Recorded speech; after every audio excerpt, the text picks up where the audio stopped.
I'm Ed Kelly, editor of the Oklahoman. To discuss the election of 2010 and what it means nationally are our DC All-Stars, Chris Castile, chief of the Oklahoman's Washington Bureau, and Mark Green, national editorial writer for the Oklahoman. Gentlemen, as we know, the big story of the 2010 elections was the Republicans gaining control of the U.S. House again. What does this shift in power mean to President Obama and his administration? Well, it means a lot. I mean, I think that in some ways, it might actually help them in some ways. Everybody's talking about how back in '94 and the midterm elections that swept Republicans into power, it actually helped Bill Clinton do some things that assured his reelection. I think that President Obama, he obviously wasn't going to propose health care reform again or another stimulus bill, and cap and trade was essentially dead anyway.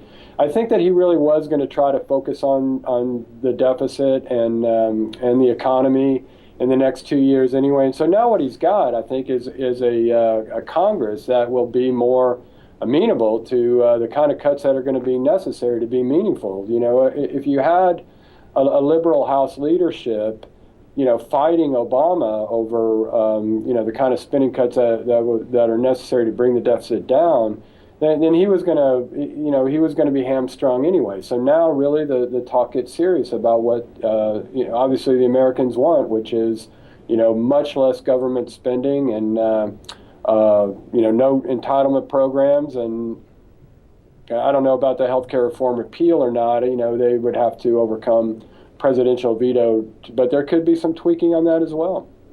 Yeah, I think there's a real interesting dynamic that's possible in the sense that a lot of people think that this is an opportunity for Obama to be like Bill Clinton in the mid-'90s and to make some progress through cooperation with Republicans. But the interesting thing about that would be that then he would probably start to get some pressure from his left flank, the more liberal members of Congress who are still there. There's still a lot of them there. Yeah, they won. It was the conservative Democrats that got beat for the most part. So you could have a situation where the president is actually trying to get some things done. Maybe entitlement reform is a possibility. I mean, that's something the Republicans are really interested in. If they back up what they said on the campaign trail, they'd be interested in looking at Social Security and Medicare and trying to find ways for long-term solvency for those programs.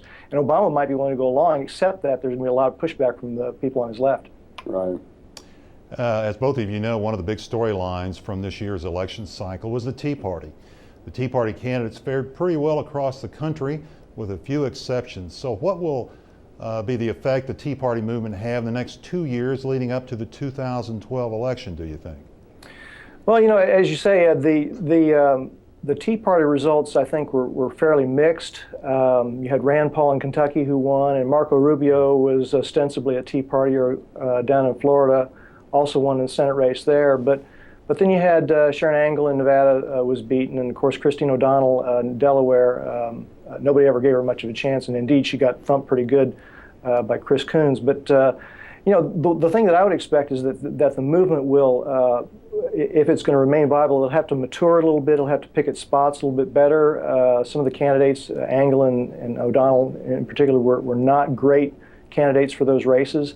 The movement's going to have to mature. It's going to have to find issues. It's going to have to translate itself to more than just being angry and upset about things into real policy considerations. Yeah, and I think there were people. Tom Coburn was Tea Party before there was a name for it. And, so I think, really you've got people like Coburn who have been doing his thing, trying to stop on pretty much any government bill that spent more money for the last 6 years. He will not only have some of these new Republicans, whether Tea Party or not, he'll have some of the older Republicans that are going to be looking over this. He's going to have some of the Democratic senators that'll be up in 2 years looking over their shoulder. And so I think, whether there was a, quote, Tea Party movement at all, there was obviously broad concern in the country about the way money is spent up here, whether it's on, stimulus or earmarks or whatever. And people got that message up here. So whether it was a Tea Party that did it or, what, it's probably irrelevant at this point, but as Mark said, some of those Tea Party candidates got trounced. It'll be interesting to see whether this movement, which really began rolling across the political spectrum from the right, affecting Republicans in Republican primaries this year, whether it will continue to move across and move into the center of American politics and maybe even start affecting people on the left-hand side of the spectrum. And I think there have been a lot of, really in-depth stories done about this Tea Party movement that came to the conclusion that there is no single way to define Tea Parties. I think for the shorthand about the Tea Party is this angry, anti-spending, anti-health reform. People, that may be generally true. People who are worried about debt, worried about the U.S.'s place in the world now because of the problems we face. But again, it's kind of a spread out and sort of splintered type movement that I don't think is easily defined. Okay, guys. So, what was the biggest surprise of the night, do you think? I think, obviously the wave was coming, that seemed to be clear. There's so much anti-Obama sentiment in this country. But, I was talking to Senator Jim Inhofe this morning, and, he brought up the Alaska race, and I think that may qualify as the most surprising of the night. That's the one in which Lisa Murkowski, who is a Republican senator who's defeated in the primary, appears to have a really good chance of actually winning that seat, running as a write-in candidate against the Tea Party candidate Joe Miller, who was even backed by Sarah Palin. Right, the first time since Strom Thurmond back in the 1954. 1954, right. I would say probably the biggest surprise, there were a couple of things. The size of the wave, I know the predictions were rising. It seemed like a week after week, the number of House seats, the pickups that the Republicans would make. But I think they're projected they're at 60, and the projection may be even a little bit. There's still some races out there that are not finished. It could be into the mid-60s before they're done.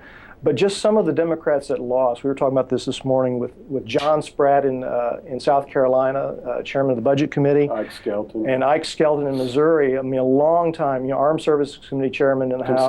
Very conservative. Good match for his district. Supposedly he got beat as well. So as Chris said, it was kind of an indiscriminate way. Some of these guys were actually pretty good matches for their district. Yeah, they probably voted their district and still got creamed. Okay, Chris, Mark, good job. Thanks to both of you. NewsOK.com is your source for election 2010.